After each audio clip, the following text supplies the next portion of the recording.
Hello, my name is Guy. I'm a former postdoc in the lab of Asaf Vardi at the Weizmann Institute of Science in Israel, and I'm going to talk to you about the glycosphingolipid-based virus between the bloom-forming algae and its virus, and we will touch upon infection, resistance, and what's in between. So, in the lab, our model system to study host-virus interaction consists of an microalgae, the Emiliania huxleyi. It forms these massive annual blooms in the ocean that are visible for space, so it's quite ecologically important. It's a coccolithophore. It has this very nice calcium carbonate exoskeleton, and actually it's responsible for about a third of the calcium carbonate production in the ocean. And the virus is called the Emiliania huxleyi virus, or in short, EHV. It's considered to be the main factor responsible for bloom demise. It's a giant virus, about 120 nanometer in diameter, as you can see here, and more than 500 genes. Most of them are actually unknown. And something very unique to this virus is that it encodes almost a complete biosynthetic pathway for sphingolipids. So, previous work in the lab showed that viral infection leads to profound metabolic remodeling. And this was visible via transcriptome and primary metabolism, for example, in glycolysis, reactive oxygen species regulation, de novo fatty acid synthesis, and sphingolipids. And also using LC-MS-based lipidomics analysis. And this is what you see here on the right, a heat map showing the lipid profile of uninfected cells at different time points and infected cells at different time points after infection. And you can nicely see that some lipid species are highly induced during infection, whereas other lipid species are quite reduced. And one of the main lipid species, lipid classes that are important in our system are sphingolipids. So sphingolipids are structural lipids, but they are also used for signaling by pathogens and for post-programmed cell death.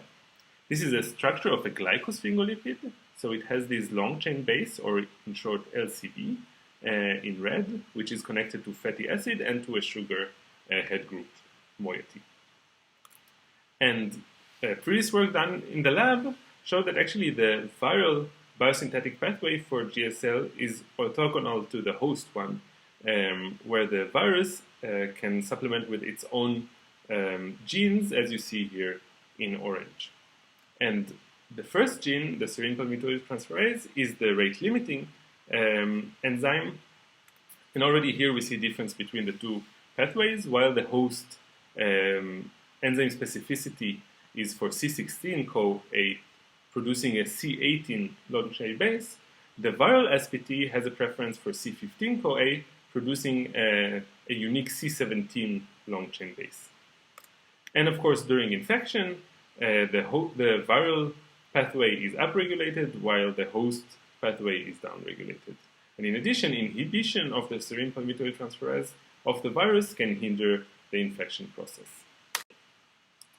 So, as I said, GSL play an important role during viral infection, and previous work done in our lab and in other labs identify several species that differ in their long chain base properties. The first one is called HGSL, or host GSL. It is found in all Emiliania huxleyi strains, and it is characterized by a long chain base of 19,3. So it has 18 carbons in the backbone and additional metal group. It is dihydroxylated, so hydroxyl 1 here, and another hydroxyl is connected to the sugar moiety. Another GSL is called SGSL, or sialic GSL, sialic acid GSL, and it is found only in susceptible strains. It is characterized by the 18,2 long chain base, so 18 carbons in the long chain base and 2 double bonds, and this sialic acid head group. And the virus-derived GSL, or as we call it VGSL, has a unique T17 long chain base, and this time it's 3-hydroxylated, that's why it's T, so it has an additional hydroxyl in the long chain base, and it was shown to trigger host programmed cell death in neighboring cells, and was also found in the virions themselves. And in the lab, we use both comparative lipidomics, using LC-MS to follow and monitor the production of these GSLs, and also mass spectrometry imaging to see visually how they are changing during infection. So I want to show you a very simple schematic of the infection process. We have a virus-susceptible cell, which is infected by a virus to form this entity, which we call virus cell, and the cells die. But actually what we saw in the lab that not all cells die, and some of them manage to evade death and they become resistant. And what I was asking is actually what lipids might be involved in such resistance. And together with Kamit Ziv, we performed an experiment looking at 2 resistant strains and 2 susceptible strains, so 373 and 379 versus 374 and 2090, and applying untargeted lipidomics to differentiate their lipid profiles. And what you see here is the growth dynamics. So without the presence of the virus, this is the first row. All different strains grow exponentially throughout the experiment. And the second row, with the presence of the virus, we see indeed that the resistant strains continue to grow exponentially, while the susceptible strains die after a few days. And in parallel, in gray, you see the accumulation of extracellular viruses in the medium. And every day in this experiment, we took samples for LCMS-based lipidomics analysis. We then applied untargeted analysis using XCMS based on about 12,000 mass features, and further doing k-means clustering with the ideal cluster number of 4. And this gave us a very nice separation between clusters 1 and 2 and clusters 3 and 4, as visible in the first principal component analysis. And when we look at the identity of these samples, we see actually that cluster 1 and 2 are the susceptible strains, whereas clusters 3 and 4 are the resistant strains. And in the second principal component analysis, we get further separation between each couple of strains. So next, we wanted to find which metabolites or lipids are actually the most contributing to these differences between the clusters. And we could focus on 43 different metabolites, and by drawing a heat map and again doing a clusterogram, dendrogram, we again managed to separate between resistant and susceptible cells and between each pair of strains. And the next step was, of course, to try and annotate these different lipids, and we actually found additional GSLs that were not known in our system that contribute to this difference. And I want to give you 2 examples. So the first one is a GSL T180 with a T180 long chain base. So this is highly found in the resistant strains, but it's also found in infected cultures. And what's unique about it, again, that it has this third hydroxyl, which, if you remember, is also found in the virus-derived GSL. So this was actually the first time when we could find a tri-hydroxylated long chain base not in infected cells. So together with Shifra Bendor, a bioinformatician in our institute, we were looking for hydroxylases that might be responsible for the addition of this hydroxyl. We actually found 7 long chain base hydroxylases in Millenia huxleyi, of which 2, number 4 and 5, were expressed in resistant strain, but not in susceptible strains or infected susceptible strains.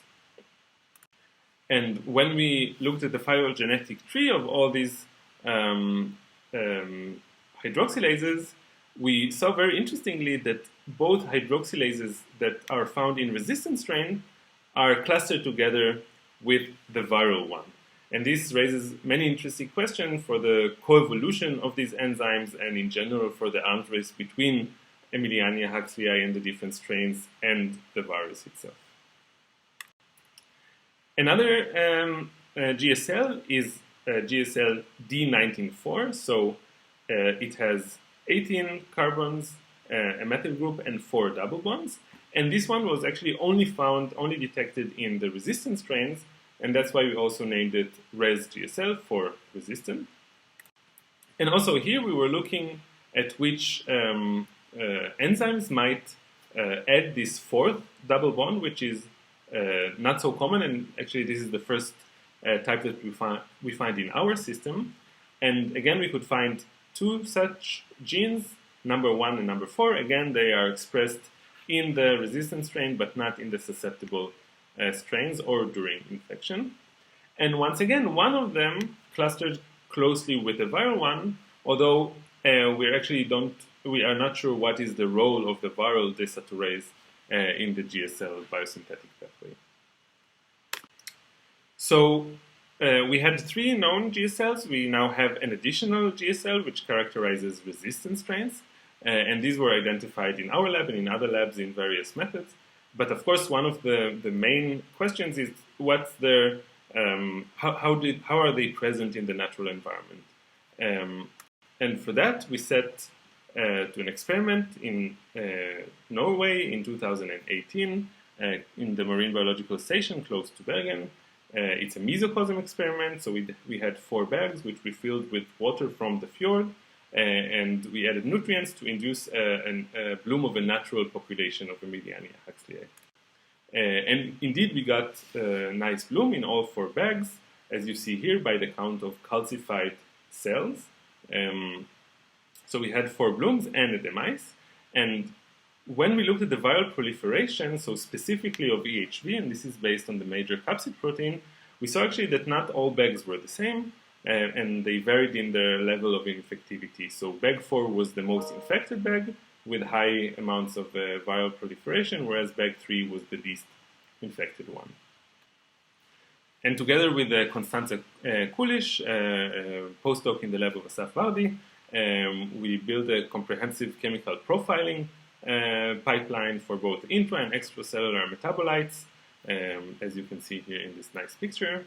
And just to give you a very brief overview, we sampled both filters, so biomass, and also filtrate extracellular metabolites for many purposes, for lipids, semipolar metabolites, peptides, and so on.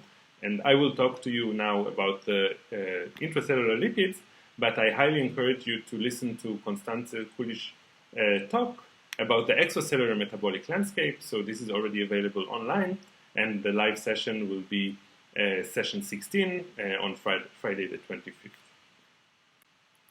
So of course we wanted to see that we indeed see the different GSLs throughout the experiment, and this was already done in the past in other mesocosm experiments.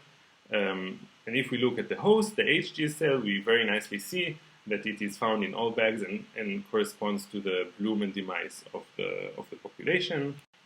Same with the VGSL, it correlates very nicely to the different levels and degrees of infection between the bags. And of course we were very curious to see whether we can detect resistant GSLs, but unfortunately we couldn't detect them, and this can happen because of several reasons. However, we did isolate many different isolates of Emiliania huxleyi throughout the experiment in different stages. And some of these isolates were susceptible to the virus, some of them were resistant to the virus.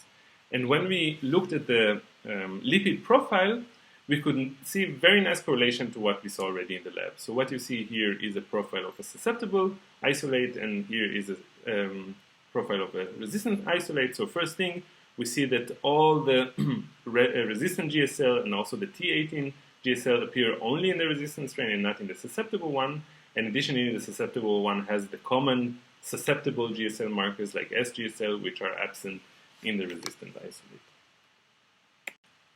And additionally, what we noticed in the lab that when we take some of the susceptible isolates and infect them with the virus, they don't die completely, but after 1 week and a half or 2 weeks, they actually recover, and the recovered population becomes resistant, as I also presented in the introduction of the talk.